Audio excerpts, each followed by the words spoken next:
আসসালামু আলাইকুম। আমরা এখন লিখে দেখাবো দুটি স্বরবর্ণ, দুটি ব্যঞ্জনবর্ণ এবং গণিতের একটি সংখ্যা। রস্বাউ দীর্ঘাউ আর ডশনর আর স একই আকৃতির। আমরা শুরু করছি। আমরা আগে শেপটা ঠিক করে নিচ্ছি।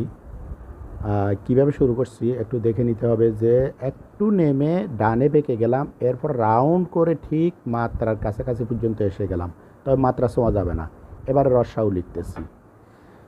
এরপর একটু বেঁকে গেলাম, এরপর রাউন্ড করে একবারে মাত্রার কাছাকাছি এসে গেলাম। আর উপরের টিকিটা ফিট বা মেরুদণ্ড থেকে শুরু করতে হবে, এদিক থেকে দেওয়া বাম থেকে দেওয়া যাবে না। এরপর দীর্ঘাউর ক্ষেত্রে এই টিকিটা দেখতে হবে, টিকিটা একেবারে পিঠের অংশ থেকে, যেখান থেকে পিঠ শুয়েছে সেখান থেকে শুরু করতে হবে। এরপর ডশিন্নর ড একেবারে রাউন্ড করে উপরের দিকে উঠে গেলাম। এরপর ডশিন্নর নিচে বিন্দুটা দিয়ে দিব, লেটার আকৃতিটা একই। তারপরে ছয়,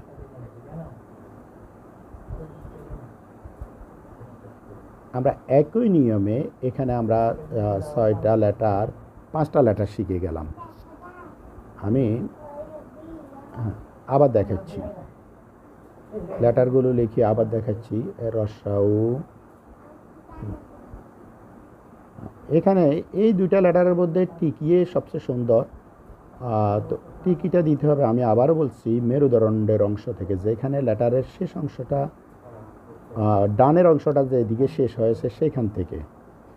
এরপরে ড, এখানে টিকির ঝামেলা নেই, সরাসরি লেটারটা লিখে ফেললে হলো। এরপর ডশিন্নর।